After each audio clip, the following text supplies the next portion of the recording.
kombinasi itulah antara dipercepat atau diperpanjang.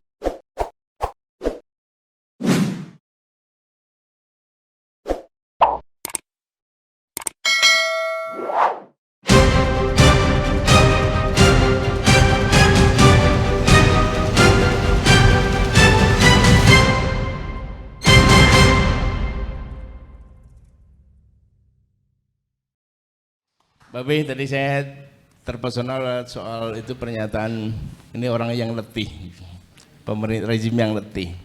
Saya ingat diri saya sendiri, Bung Refli. Jadi saya pengalaman ya, lagi capek nih letih karena menyelesaikan persoalan yang saya tidak mampu. Kemudian saya pulang lah, ditanya sama bini, kok malam-malam baru pulang? Apa sih? Saya langsung nyolot kan, apa sih nanya-nanya? Enggak, lagi rapat kok rapat melulu. Nah, akhirnya muntap lah, akhirnya terjadilah percekcokan. Kira-kira begitulah psikologi orang yang letih. Nah, saya ingin melihat dari judul ini soal vonis HRS, momentum politik Islam dan oposisi. Pertama, ini imam besar kita ini, HRS ini bukan orang politik dalam Islam. Dia juga bukan. Saya mengucapkan selamat datang dulu kepada Bung Rocky Gerung. No Rocky, no party. Al Mukarrom, Rocky Gerung. Al Mukarrom, Abu Tholif. Silakan Bung Adi Mazhardi. Jadi kan HRS ini kan bukan orang politik, juga bukan oposisi. Kenapa tiba-tiba menjadi tokoh besar semacam ini? Saya melihat kan pertama jalan politik, jalan jalan kehidupan Habib Rizik ini kan dengan FPI di Petamburan, kemudian pekerjaannya adalah menegakkan undang-undang. Jadi ketika jalan ada misalnya ada restoran yang tidak taat hukum, kemudian dia dikasih tahu, kemudian lapor kepada polisi, dan itu pekerjaan hari-harinya di FPI di Petamburan itu. Kemudian ia menjadi tokoh ini, saya perlu juga menjelaskan kronologi ketokohan Habib Rizik ini. Ketika pemerintah hukum tidak bisa mengejar orang yang namanya Ahok, kan kemudian seluruh Indonesia ini juga cemas. Ini orang ini kok sakti amat, tidak mempan terhadap hukum, apapun dilakukan seolah sah, seolah benar secara hukum. Bahkan ketika kasus-kasusnya yang ibu kota soal bis yang rongsokan itu, kemudian membeli sumber waras, kemudian membeli tanah DKI sendiri, itu tidak menjadi hukum, tidak menjadi pelanggaran pidana, bahkan di KPK sendiri malah dilindungi. Salah satunya adalah Basariah itu mengatakan bahwa tidak ada niat jahat. Bagaimana mungkin KPK ngomong soal tidak ada niat jahat? Itu kan urusan malaikat. Ente kalian tinggal proses hukum aja, nanti di pengadilan terbukti ada niat jahat atau tidak. Ini, dan saya melihat ada 3 komisioner KPK yang melindungi Ahok dari kasus korupsi di KPK di Kuningan. Kenapa 3? Karena kebiasaan di KPK itu kalau ada kasus, ada masalah itu mereka rapat voting. Jadi kalau 3 tidak setuju, maka yang 2 setuju itu bisa kalah. Maka dengan demikian ada 3 komisioner KPK waktu itu yang membela Ahok. Saya ada teman di KPK, saya tanya apa sebabnya. Dia mengejutkan, dia bilang karena teman-teman yang komisioner KPK itu percaya bahwa ini utusan Tuhan. Gila kan? Dan yang saya dengar kan di gereja-gereja juga begitu. Nah, ketika ini tidak mempan kepada hukum, kemudian ada kasus lain yang menyangkut soal Al-Maidah itu, ini kan umat juga merasa, loh jangan dong kalau soal lain oke lah kebal hukum, tapi kalau soal penistaan agama jangan begitu. Kemudian muncullah aksi di balik kota mula-mula. Yang mimpin Habib Rizik, enggak banyak juga, beberapa belas ribu lah. Nah, kemudian ini ada kegusaran di masyarakat bahwa ini memang hukum harus ditegakkan. Itulah sebabnya ketika menjelang kegiatan Monas, saya warning lagi KPK untuk segera menangkap Ahok, memproses Ahok.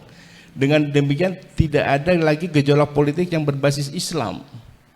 Jadi kalau waktu itu KPK menyelesaikan persoalan Ahok korupsi di Kuningan, pasti gerakan Islam di Monas itu kan kehilangan momentum juga. Dan ini kemudian saya ceritakan juga kepada mantan Kepala BIN Hendro Priyono.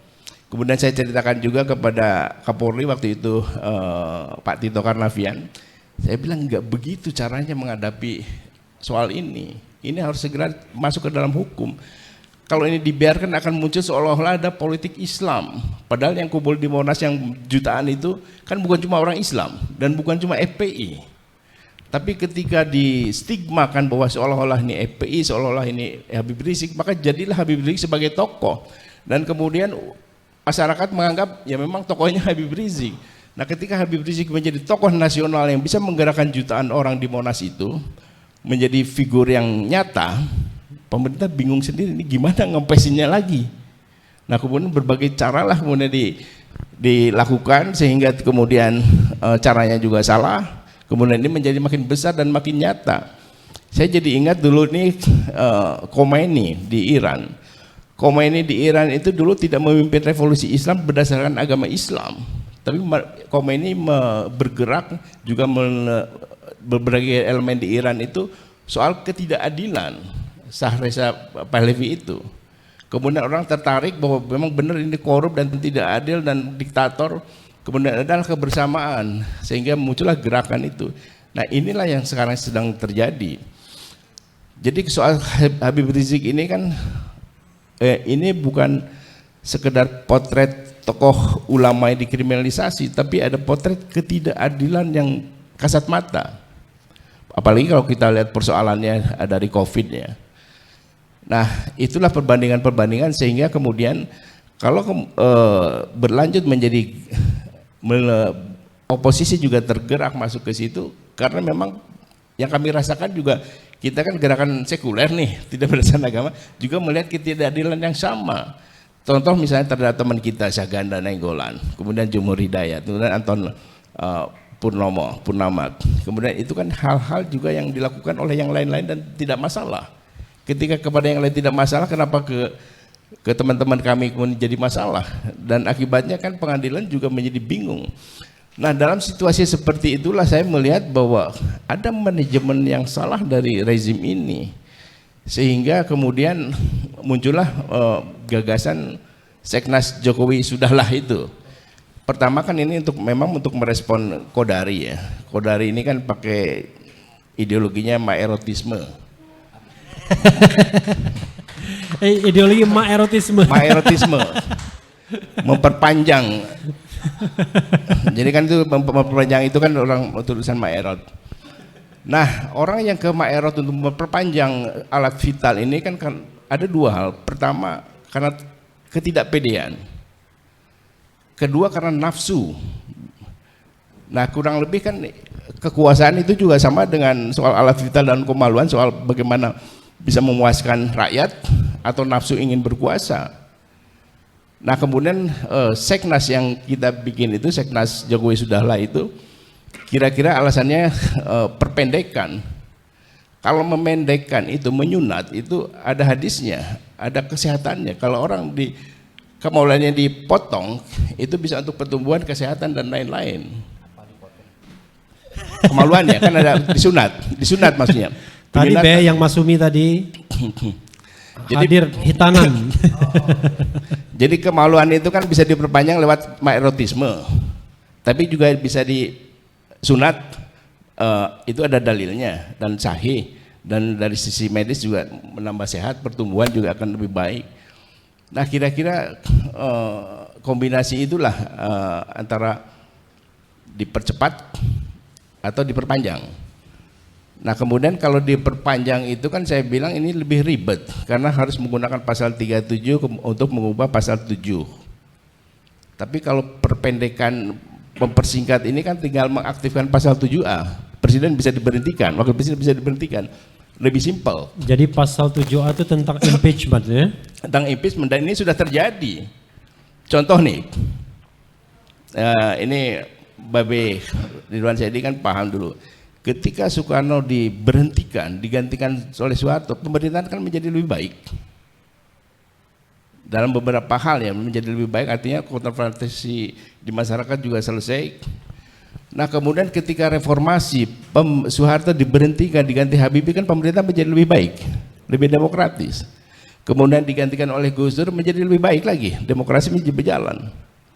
Nah ketika Gus Dur diberhentikan, dipersingkat jabatannya, Kita tanya sama Megawati dan PDIP, apakah baik apa lebih buruk? Dan itu sudah terjadi.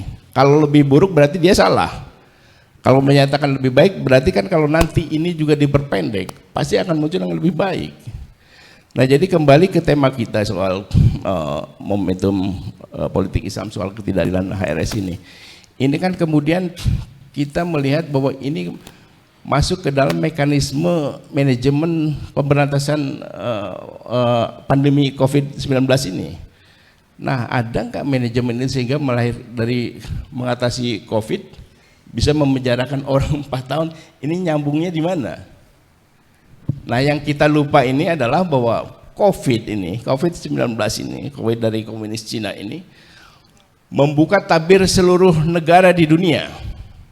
Jadi setelah ada COVID ini semua negara harus transparan. Ada tuntutan internasional untuk transparan. Jadi kalau di rumah Refli misalnya, ada berapa orang, ada berapa yang terdampak, ada berapa yang sudah divaksin, itu harus dijelaskan kepada masyarakat di situ, kepada RT RW. Karena ini ketentuannya memang begitu, karena ini menyangkut umat kemanusiaan. Itu sebabnya dunia juga memantau kita nih, memantau Indonesia ini. Udah berapa yang dites, udah berapa yang divaksin, ada berapa yang mati, itu harus terbuka dan hampir semuanya ini menjadi terkontrol. Nah, kemudian kalau menemukan hal-hal bahwa data COVID dipakai untuk alasan memenjarakan lawan politik, memenjarakan oposisi, membungkam oposisi, pasti pertimbangannya lain. Dan biasanya itulah kemudian dipakai oleh masyarakat internasional untuk menentukan apakah negara ini perlu dikucilkan, perlu dibantu, atau diapain. Nah, sekarang ini sudah terbuka seperti itu.